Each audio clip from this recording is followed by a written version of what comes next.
పెళ్లి ఇద్దరు మనుషులను మనసులతో కలిపే అద్భుతమైన బంధం.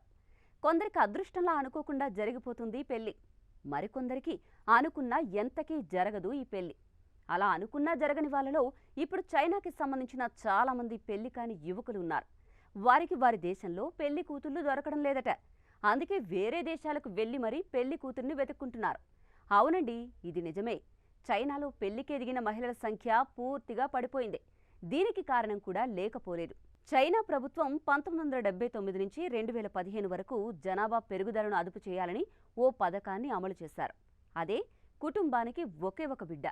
దాని ఫలితమే ఇప్పుడు సుమారు 3.5 కోట్ల చైనీస్ పురుషులకు తమ దేశంలో పెళ్లి కూతుళ్లు కరువయ్యారు.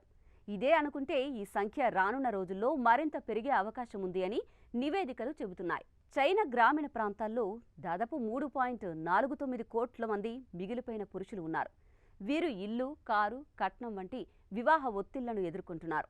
ఇవన్నీ కలిపి 5 నుంచి 6 లక్షల యువాన్ల ఖర్చు అవుతుంది.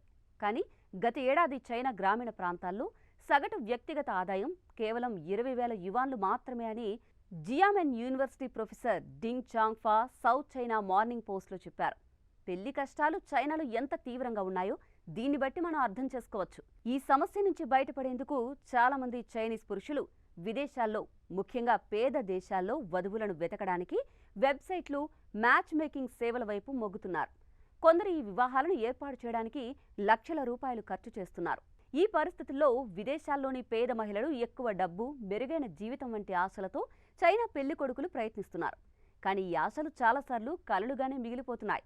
కొందరు మహిళలు నేరస్తుల బారిన పడి మానవ అక్రమ రవాణా బాధితులుగా మారిపోతున్నారు. బంగ్లాదేశ్లోని చైనీస్ ఎంబసీ ఇలాంటి చట్టవిరుద్ధ మ్యాచ్ మేకింగ్ ఏజెన్సీలను ఉపయోగించవద్దని, విదేశీ భార్యను కొనుగోలు చేయడం మానుకోవాలి అని హెచ్చరించింది. అయినప్పటికీ కూడా చట్టవిరుద్ధ ఏజెంట్లు రహస్యంగా తమ కార్యకలాపాలను కొనసాగిస్తున్నారు. పాకిస్తాన్లో కూడా ఇలాంటి సమస్యలే తలెత్తుతున్నాయి. అక్కడి క్రైస్తవ కుటుంబాలను ఈ ఏజెంట్లు మోసం చేస్తూ చైనీస్ పురుషులను ధనవంతులుగా, మతం మారిన వారిగా చూపిస్తూ ఎలాగోలా పెళ్లిళ్లు చేసేస్తున్నాయి. అలాగే వివాహమై చైనాకు చేరుకున్న తర్వాత చాలామంది మహిళలు వ్యభిచారం లేదా హ్యూమన్ ట్రాఫికింగ్ కూపంలో ఇరుక్కుంటున్నారు.